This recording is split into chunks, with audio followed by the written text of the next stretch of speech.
कई पेशेंट ऐसे हैं जो ये बोलते हैं कि बुखार आता है, दवा खाते हैं तो उतर जाता है, फिर कुछ घंटे में आ जाता है। वो किस कैटेगरी में आएंगे? तो मतलब उनका बुखार है, बुखार पूरा कम हो जाए तभी हम कह पाएंगे कि ये पूरा ठीक हो गया है। अगर बुखार मेडिसिन लेने के बाद कम होता है फिर से आ जाता है, मतलब आपका बुखार ठीक नहीं हुआ है।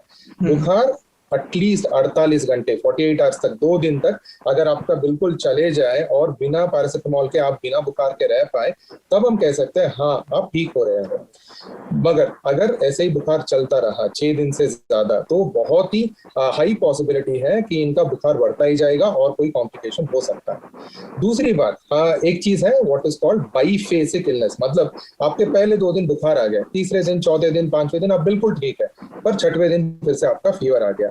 ऐसे लोगों में भी फिर से बुखार बढ़ने का और ऑक्सीजन डिप होने के चांसेस बहुत ही ज्यादा है।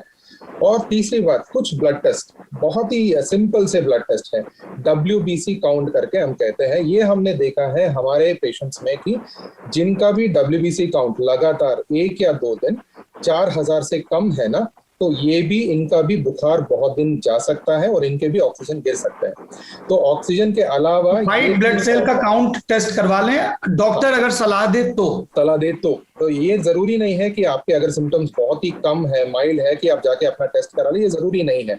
आपके सिम्टम्स ठीक नहीं हो रहे हैं 2-3 दिन मेडिसिन लेने के बाद भी, और डॉक्टर सजेस्ट करते हैं ठीक है ये वाला आप टेस्ट करा लीजिए, तब आपको करना है। और उसमें से अगर WBC काउंट कम निकला, तब हमें लगता है हाँ इनके बुखार कम नहीं होगा, बढ़ सकते हैं, तब हम इनको हॉस्पिटलाइजेशन की एडवाइस देते हैं। तो ये जो भी मैंने कहा, ये बिना हॉस्पिटलाइजेशन के मैनेज होने वाले पेशेंट्स हैं, जिनके बुखार कम है, सर्दी जुकाम है, जो मेडिसिन से ठीक हो जाते हैं। पर जिनका कम नहीं हुआ, तब हॉस्पिटलाइजेशन शुरू होता है और हॉस्पिटलाइजेशन में अगले सारे मेडिसिन शुरू हो जाते हैं। अच्छा, ये मैं आप लोगों से जानना चाहूंगा कि ये 3-4 बड़े कॉमन सिम्टम बताए जा रहे हैं जो हमारे परिचित लोग हैं, वो भी ये कि थकान बहुत है, वीकनेस बहुत है, मतलब पेशेंट ये भी बोल रहे हैं कि ब्रश करते हैं 2 मिनट उसी में थक जाते हैं। और ये जो लोग रिकवर भी हो गए हैं, कोविड नेगेटिव भी हो गए हैं, वो भी ये शिकायत खूब कर रहे हैं साहब थकान बहुत लगती है। दूसरा, शरीर में दर्द की बॉडी एक बहुत है। तीसरा, खांसी नहीं जा रही, खांसी और गले की खराश, इसकी बहुत दिक्कत हो रही है। और कुछ पेशेंट्स में कॉन्स्टिपेशन का भी इश्यू आ रहा है।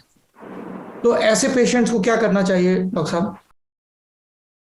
तो देखिए, ये जो भी आपने लक्षण बताए ना, ये 2 तरफा हो सकता है। एक तो ये है, ये मतलब 6 दिन से पहले, या फिर किसी को कोविड रिकवरी हो चुका है, 14 या 15 दिन रिकवर कर चुके हैं वो, उसके बाद इन दोनों में ऐसे वाले सिम्टम्स हो सकते हैं।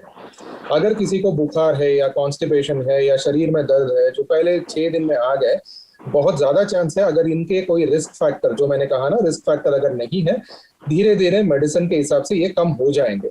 बट जिनको रिकवरी के बाद भी अगर ये सिम्टम्स कंटिन्यू करते हैं ना, तब हमें सोचना पड़ेगा क्यों हो रहा है, वायरस के निकलने के बाद भी ये लक्षण क्यों है। क्या इनमें डायबिटीज था जो हमने ठीक से मैनेज नहीं किया? क्या इनमें कोई किडनी की कोई बीमारी थी जो हमने ठीक से मैनेज नहीं किया? कुछ ना कुछ तो वजह होगा। देखिए 50% केसेस में वायरस के वजह से ही ये सिम्टम्स रहेंगे और ये कंटिन्यू होंगे 2 या 3 हफ्ते या 4 हफ्ते से ज्यादा। तो आपको ये मान के चलना पड़ेगा, चलो ये वायरस के हिसाब से है तो मैं अच्छे से खाना खाऊंगा, रेस्ट लूंगा और अच्छे से अपने आप को हाइड्रेट करूंगा, मतलब खूब पानी पीऊंगा, जूस पीऊंगा, ये ठीक हो जाएगा। अगर ऐसे करने के बावजूद ये ठीक नहीं हुआ, तब हमें देखना पड़ेगा क्या ये कुछ और बीमारी है जो जुड़ गया है कोविड के साथ, कि कोविड रिकवरी के बाद में ये चल रहा है। तो ये पेशेंट टू पेशेंट वेरी करता है, इसके कोई कॉमन रूल्स नहीं है। आपको पेशेंट को इंडिविजुअली असेस करके जो भी लक्षण है उसके हिसाब से टेस्ट करके हमें डायग्नोस करना पड़ेगा, और डायग्नोसिस के होने के बाद हमें उसको ट्रीट करना पड़ेगा। सिंपल सी बात है, कुछ लोगों में थोड़ी सी किडनी की बीमारी हो सकता है जो वायरस की वजह से बढ़ गया, तो इनमें थकान बहुत देर तक रह सकता है। तो हम उसकी किडनी की बीमारी जो है वो स्टेबलाइज करें, या उनकी डायबिटीज स्टेबलाइज करें, BP स्टेबलाइज करें, तो ये लक्षण भी अपने आप से ठीक हो सकते हैं। मतलब आपकी बात का जो क्रक्स है वो ये है डॉक्टर विनय, कि अगर आप कोविड नेगेटिव भी हो गए हैं तो भी लापरवाही नहीं बरतनी है। एक तो जीवन भर नहीं बरतनी है ना, एक जो आदर्श स्थिति है। लेकिन जो अगले 3-4 हफ्ते हैं वो तुरंत फैंटम बन के एकदम सुपर एक्टिव मोड में नहीं आना है। अपने शरीर को थोड़ा वक्त दीजिए हील होने का, रिकवर होने का। यस, बिल्कुल। ये तो आप लोगों ने शुरुआती स्टेप्स के बारे में बताया। अब मैं अगले चरण की तरफ चलना चाहता हूँ, और उससे मैं एक बात और पॉइंट लाना चाहूंगा। सर जैसे हम जब फीवर में होते हैं तो फीवर में भूख नहीं लगती है, सबसे बड़ा सिम्टम ये होता है, मरीज बोलता है कि मेरे को भूख नहीं लग रही, मुंह कड़वा रहा है, कुछ खाने का मन नहीं कर रहा जी। है। लेकिन एक ये बहुत बड़ा कारण है कि जैसे ही हम कोविड से निकलते हैं, किसी भी बीमारी से निकलते हैं, कमजोरी हो जाती है बॉडी को। हमको उस टाइम पे ज्यादा खाना देना है, लेकिन हम उसको ये मिस कर जाते हैं और जिसके कारण हमको दिक्कतें बढ़ जाती हैं। तो ये ध्यान रखें कि जब भी कोविड हो, कोविड के कारण आपको लक्षण दिख रहे हैं, तो आप खाना प्रॉपर रखें, हाई प्रोटीन, पौष्टिक आहार। जी बिल्कुल, जी बिल्कुल, पौष्टिक आहार पूरा लें। तो इसके जब ठीक होंगे तो उसके बाद कमजोरी थोड़ा कम रहेगी और उसके बाद आप जल्दी निकल सकते हैं इन सब चीजों